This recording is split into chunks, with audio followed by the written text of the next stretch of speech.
Please subscribe and you can download this code from description below. Title: A Beginner's Guide to Time Addition in Python. Introduction. Time manipulation is a common task in programming, especially when dealing with applications that involve scheduling, duration calculations, or time-based operations. In this tutorial, we'll explore how to perform time addition in Python using the datetime module.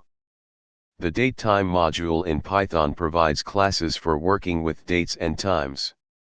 To use it for time addition, you need to import the module first. To add time in Python, you'll need to create datetime objects.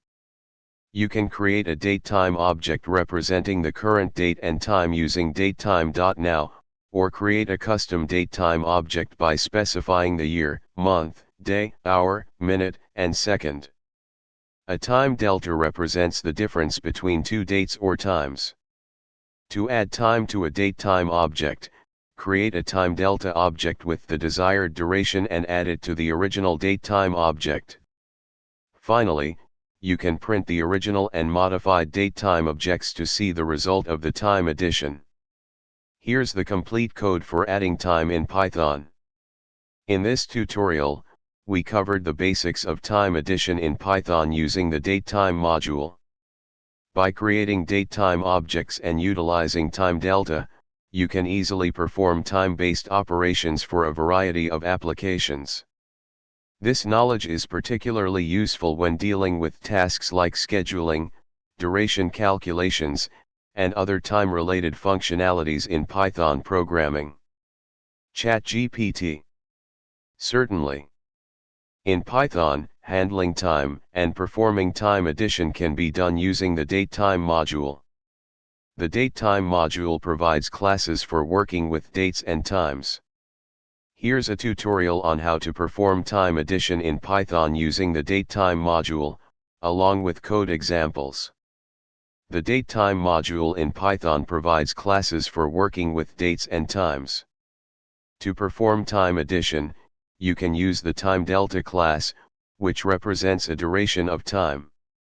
You can create datetime objects using the datetime class. Let's create two datetime objects to represent the starting time and the duration to be added. Use the plus operator to add the duration to the datetime object. Print the result to see the updated datetime. This example demonstrates how to add a specific duration to the current date and time. You can modify the code by adjusting the duration or using different datetime objects based on your requirements. ChatGPT.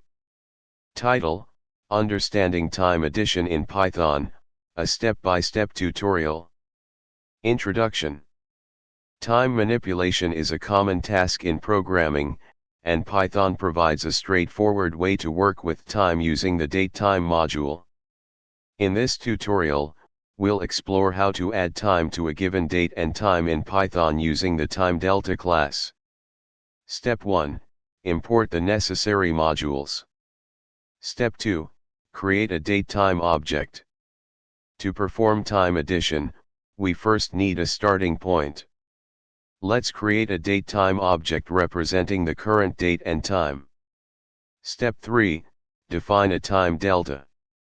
A time delta object represents a duration or the difference between two dates and times. We can create a time delta object to specify the amount of time we want to add. Step 4. Perform time addition. Add the defined time delta to the current date and time. Step 5. Customizing the time delta. You can customize the time delta according to your requirements. For example, to add 2 weeks and 5 seconds. Step 6. Handling user input for time addition. Allow users to input the amount of time they want to add. Conclusion. In this tutorial, we've covered the basics of adding time in Python using the datetime module and the time delta class. Understanding these concepts will enable you to perform various time manipulations in your Python projects. Feel free to experiment with different time deltas and customize the code to suit your specific needs. ChatGPT.